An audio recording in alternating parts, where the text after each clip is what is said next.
उन्नाव दुष्कर्म केस में बीजेपी के पूर्व विधायक कुलदीप सिंह सेंगर को दिल्ली हाईकोर्ट से राहत मिली है, जहां उनकी सजा पर रोक लगा दी गई है। इस फैसले के बाद पीड़िता को एक और कानूनी झटका लगा है। अब पीड़िता की उम्मीदें सिर्फ सुप्रीम कोर्ट पर टिकी हुई है। पीड़िता पहले ही कई दर्दनाक घटनाओं से गुजर चुकी है। उसके पिता की 2018 में पुलिस हिरासत में मौत हो गई थी। पीड़िता ने आरोप लगाया था कि राजनीतिक दबाव में उनके पिता की हत्या की गई। भारतीय सेना ने सोशल मीडिया उपयोग को लेकर अपनी नीति में अहम बदलाव किया है। नए नियमों के तहत जवान और अधिकारी इंस्टाग्राम का इस्तेमाल सिर्फ देखने और निगरानी के लिए कर सकेंगे। वे किसी भी पोस्ट को लाइक या साझा नहीं कर सकेंगे। सेना के मुताबिक यह फैसला डिजिटल सुरक्षा को ध्यान में रखते हुए लिया गया है। पहले से लागू अन्य डिजिटल नियमों में कोई बदलाव नहीं किया गया है।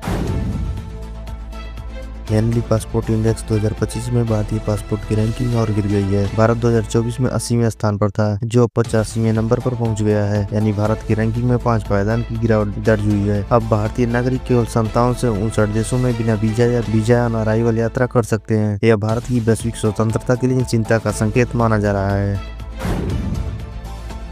उन्नाव दुष्कर्म केस को लेकर समाजवादी पार्टी प्रमुख अखिलेश यादव ने बड़ा बयान दिया है। उन्होंने कहा कि न्याय उस भाषा में मिलना चाहिए जिसे आम लोग समझ सकें। अखिलेश यादव ने फैसले पर सवाल उठाते हुए पीड़िता के साथ खड़े होने की बात कही। उन्होंने कहा कि न्याय प्रक्रिया में संवेदनशीलता बेहद जरूरी है। प्रवर्तन निदेशालय की जालंधर जोनल टीम ने डिजिटल अरेस्ट ठगी मामले में बड़ी कार्रवाई की है। ईडी ने 22 सितंबर 2025 को 5 राज्यों में 11 ठिकानों पर छापेमारी। इस दौरान एक महिला को गिरफ्तार किया गया है। यह मामला उद्योगपति एसपी ओसवाल से जुड़ा है, जिन्हें साइबर ठगों ने करोड़ों की ठगी का शिकार बनाया। ईडी को छापामारी में कई अहम दस्तावेज और डिजिटल डिवाइस मिले हैं।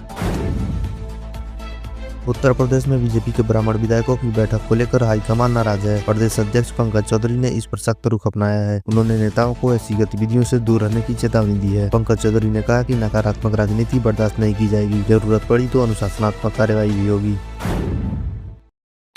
प्रधानमंत्री नरेंद्र मोदी ने लखनऊ में राष्ट्रीय प्रेरणा स्थल का उद्घाटन किया। यह स्थल पूर्व प्रधानमंत्री अटल बिहारी वाजपेयी को समर्पित है। कार्यक्रम के लिए स्थल को भव्य तरीके से सजाया गया था, लेकिन पीएम के रवाना होते ही वहां अफरा-तफरी मच गई। लोग सजावट में लगे गमलों को उठाकर ले जाने लगे। इस घटना का वीडियो सोशल मीडिया पर वायरल हो रहा है।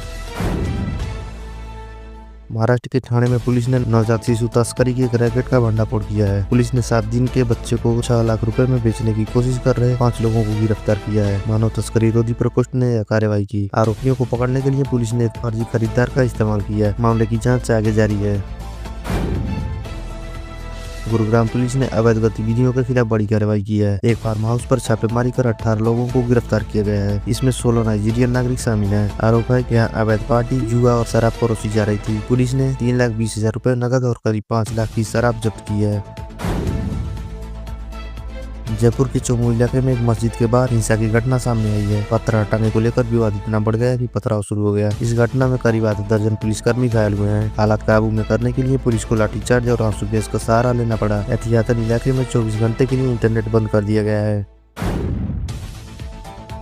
सरकार देश के कैब सेक्टर में बड़ा बदलाव करने जा रही है। 1 जनवरी 2026 से भारत टैक्सी ऐप लॉन्च किया जाएगा। यह ऐप यात्रियों और ड्राइवरों दोनों के हितों को ध्यान में रखकर तैयार किया गया है। इसके जरिए ऑटो, कार और बाइक की बुकिंग की जा सकेगी। सरकारी समर्थन के कारण इसे किफायती और पारदर्शी विकल्प माना जा रहा है।